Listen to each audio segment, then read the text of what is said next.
ஆனால் ஏன் பாராமுகமாக இருக்கு பிஜேபி அரசு? காரணம் என்னான்னு கேட்டால் நாங்கள் 40லேயே நாங்கள் ஜெயிக்கிறோம், பிஜேபி ஒரு இடத்துல கூட ஜெயிக்கல.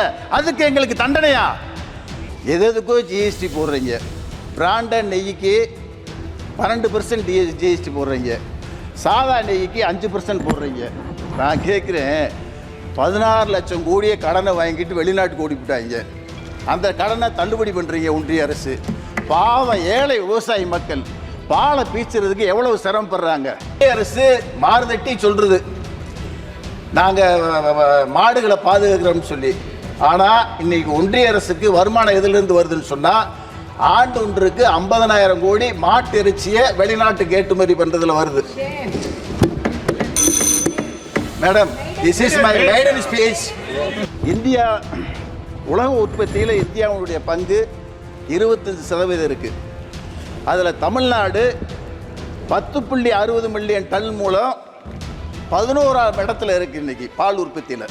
அதற்கு முழு காரணம் தமிழ்நாடு முதல்வர் கழகத்துடைய தலைவர் முத்துவேல் கருணாநிதி ஸ்டாலின் ஆட்சியில் சுங்க கட்டணம் தமிழ்நாடு இந்தியா முழுக்க பல ஆயிரம் சுங்க கட்டணம் இருக்குது. எங்கள் தமிழ்நாடு முதல்வர் அண்ணன் தளபதி சொன்னார் தேர்தல் அறிக்கையில், இந்தியா கூட்டணி ஆட்சிக்கு வந்தால் இந்தியாவில் சுங்க சாவடியே இருக்காதுன்ற ஒரு செய்தியை சொன்னார்.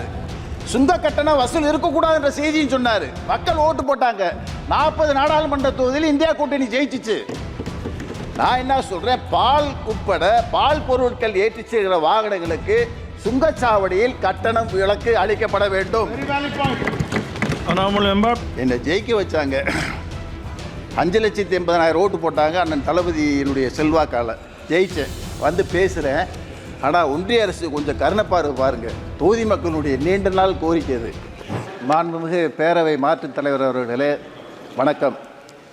ஒன்றிய அரசால் தமிழ்நாட்டுக்குரிய நிதியையும் திட்டங்களையும் புறக்கணிக்கப்பட்டாலும் முத்தமிழறிஞர் கலைஞர்களிடம் கற்றுக்கொண்ட அரசியல் நிர்வாகத்திறன் உடனால் தமிழக மக்களுக்கு வாக்குறுதிகளை நிறைவேற்றி வரும் மாண்புமிகு தமிழ்நாடு முதல்வர் முத்துவேல் கருணாநிதி ஸ்டாலின் அவர்களுடைய நல்லாசியோடும் என்னை வெற்றி பெறச் செய்த தேனி நாடாளுமன்ற தொகுதி மக்களுக்கும் கூட்டணி கட்சி தலைவர்களுக்கும் கழக உடன்பிறப்புகளுக்கும் எனது மனமார்ந்த நன்றியை தெரிவித்து எனது கன்னி பேச்சை துவங்குகிறேன். This is my maiden speech.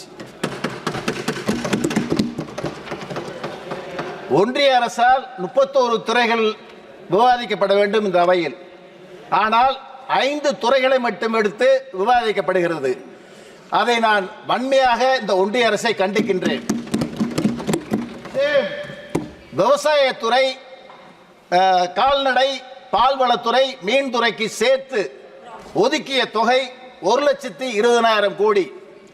அதில் கால்நடை மற்றும் பால்வளத்துறைக்கு ஒதுக்கிய தொகை வெறும் 4,000 கோடி. இந்த தொகை போதாது. காரணம் என்னவென்றால், எல்லாம் அறிந்த 5 முறை முதல்வராக இருந்த முத்தமிழறிஞர் கலைஞர் கால்நடைகளை பாதுகாக்க வேண்டும் என்ற உயர்ந்த சிந்தனையில் தமிழ்நாட்டில் 1989 முதலில் தமிழ்நாடு பல்கலைக்கழகத்தை, கால்நடை பல்கலைக்கழகத்தை உருவாக்கியவர் முத்தமிழறிஞர் கலைஞர். அதன் பின்பு 7 பல்கலைக்கழக கல்லூரிகள் வந்திருக்கின்றன. அதன் மூலம் தமிழ்நாட்டில் பல கால்நடைகளை வளர்ப்பதற்கு, விவசாயிகளை பாதுகாப்பதற்கு உண்டான திட்டங்களை தமிழ்நாடு முதல்வர் முத்தமிழறிஞர் கழகத்துடைய புதல்வர் தளபதி ஸ்டாலின் வழங்கி வருகிறார்கள்.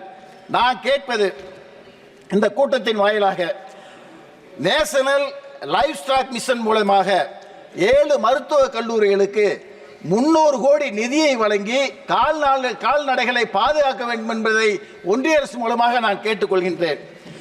இன்றைக்குள்ள உட்கட்டமைப்பு வசதி, ஒவ்வொரு சட்டமன்ற தொகுதியாக கால்நடைகளுக்கு வேண்டிய மருத்துவ உதவிகளை தமிழ்நாடு அரசு செய்து வருகிறது. இது போதவில்லை. இதை பிளாக் வைஸாக, ஒன்றிய வைஸாக கால்நடைகளுக்கு நடமாடும் மருத்துவமனைகள் மூலம், வாகனங்கள் மூலமாக கால்நடைகளுக்கு மருத்துவ உதவிகளை செய்வதற்கு ஒன்றிய அரசு அதிக நிதிகளை தர வேண்டும். எங்க பகுதி கிராம பகுதி. நான் கிராமத்திலிருந்து வந்தவன். என்ன ஊர் நாராயணத்தம்பட்டி. சாதாரண கிராமம், கால்நடைகள் அதிகமாக இருக்கு, மீன் வளம் பக்கத்தில் இருக்கு, பால் உற்பத்தி ஆகுது. அங்க மலை மாடுகள்ன்ற ஒரு இனம் இருக்கு. அது எப்படின்னு சொன்னால் வனத்துறைக்கு அருகிலே போய் மேய்ச்சல் நிலைகளை மேயும் வந்து தானாக வெட்ட வெளியில் படுத்துக்கொள்ளும். அதற்கென்று கொட்டையே கிடையாது, தீவனம் கிடையாது. ஆனால் மாநில அரசு வேண்டிய உதவிகளை செய்தாலும் அதை போதவில்லை. அந்த மலை மாடுகளை பாதுகாப்பதற்கு, கொட்டைகள் அமைப்பதற்கு, தீவனங்கள் வழங்குவதற்கு ஒன்றிய அரசு அதிக நிதிகளை எங்கள் அரசுக்கு கொடுக்க வேண்டும். கால்நடைகளுக்கென்று 2 நோய்கள் அதிகமாக பாதிக்கப்படுகிறது. ஒன்று கோமாரி நோய், இன்னொன்று கருச்சிதைவு நோய். இந்த 2 நோய்களை பாதுகாக்கிறதுக்கு 2 தடுப்பூசி போடுறோம், பத்தாது.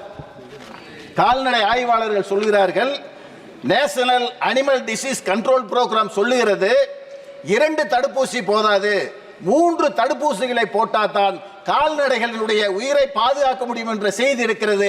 ஒன்றிய அரசு இதை கவனத்தில் கொண்டு 3வது தடுப்பூசி போடுவதற்கு ஆவணம் செய்ய வேண்டும். கால்நடைகளுக்கு என்று ஒரு புதிய நோய் இருக்கிறது. வடநாட்டிலும் இருக்கு, தென்னாட்டிலும் இருக்கு.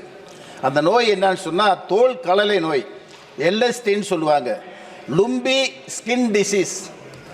இந்த நோய்க்கு உண்டான தடுப்பூசி எப்படி போடுறோம் சொன்னா, ஆட்டுக்கு வருகிற அந்த நோய்க்கு உண்டான தடுப்பூசியை வைத்துதான் மாடுகளுக்கும் போடப்படுகிறது.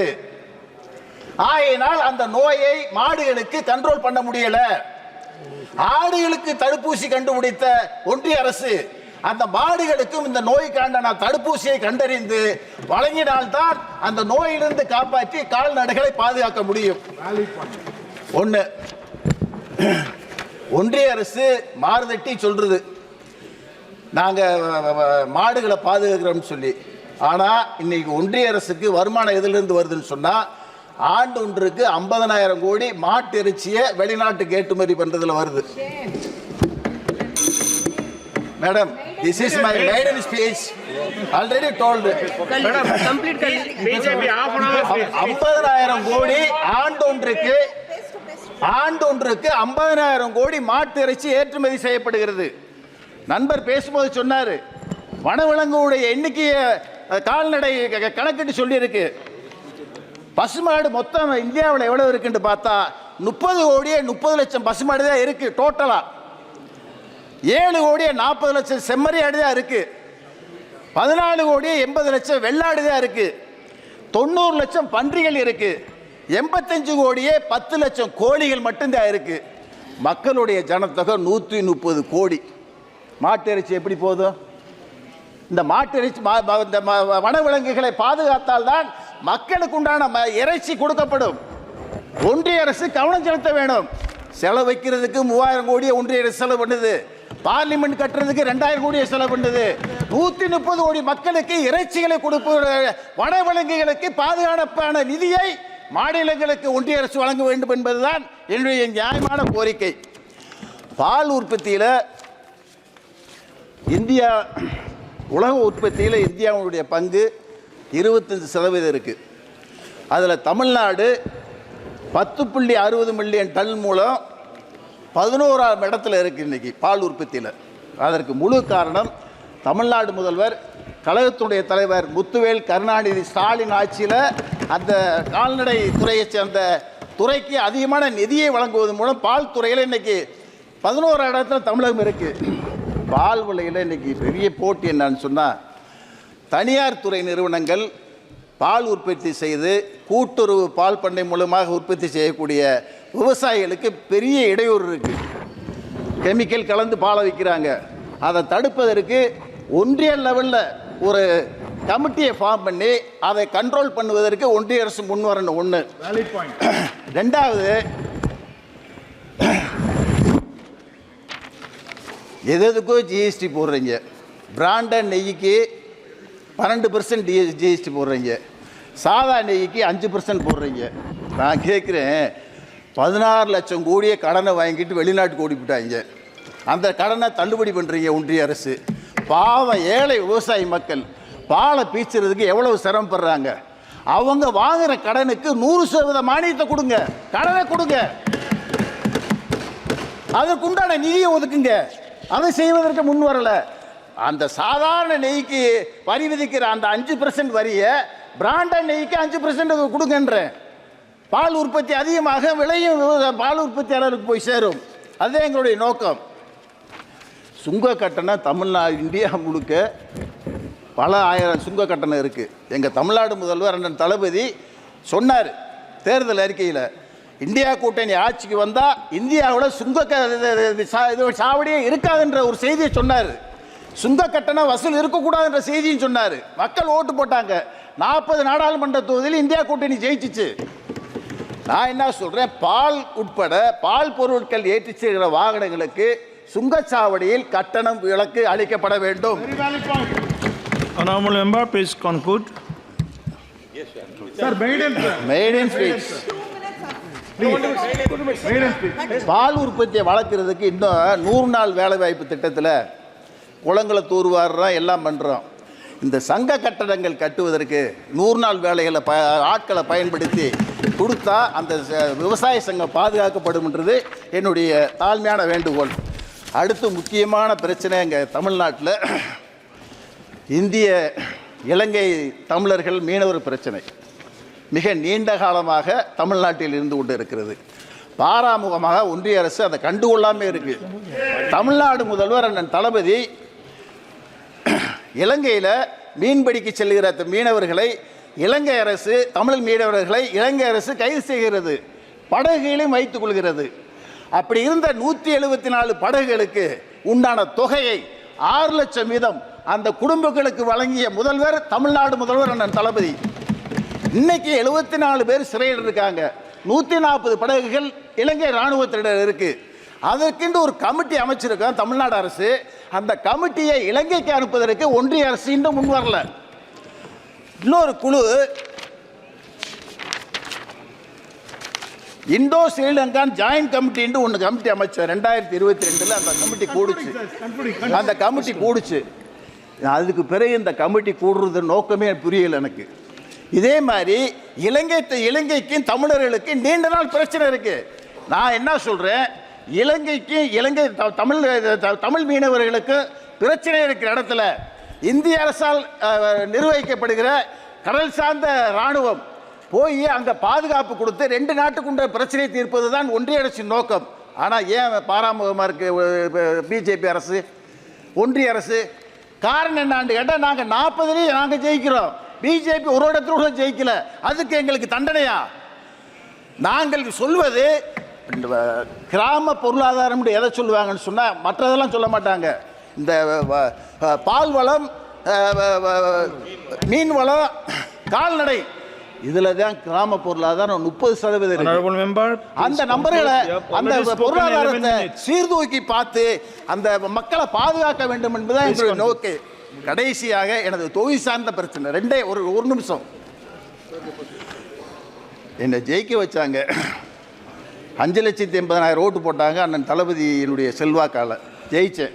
வந்து பேசுகிறேன். ஆனால் ஒன்றிய அரசு கொஞ்சம் கருணப்பார்வை பாருங்கள். தொகுதி மக்களுடைய நீண்ட நாள் கோரிக்கை அது. திண்டுக்கல் சபரிமலைக்கு ரயில் பாதை வேணும்ட்டு சின்ன பிள்ளையிலேருந்து கேட்டுக்கிட்டு இருக்கோம். விடுறதுக்கு யாருமே இல்லை. அதை கொண்டு வர்றது கொஞ்சம் ஏற்பாடு பண்ணுங்க. உசிலம்பட்டி, ஆண்டிப்பட்டி, தேனி, போடிக்கு பைபாஸ் சாலை வேணும். நாங்கள் மதுரைக்கு போகிறதா இருந்தால் 100 கிலோமீட்டரு 1.5 மணி நேரத்தில் போகலாம். ஆனால் 3 மணி நேரம் ஆகுது. நெருக்கடி.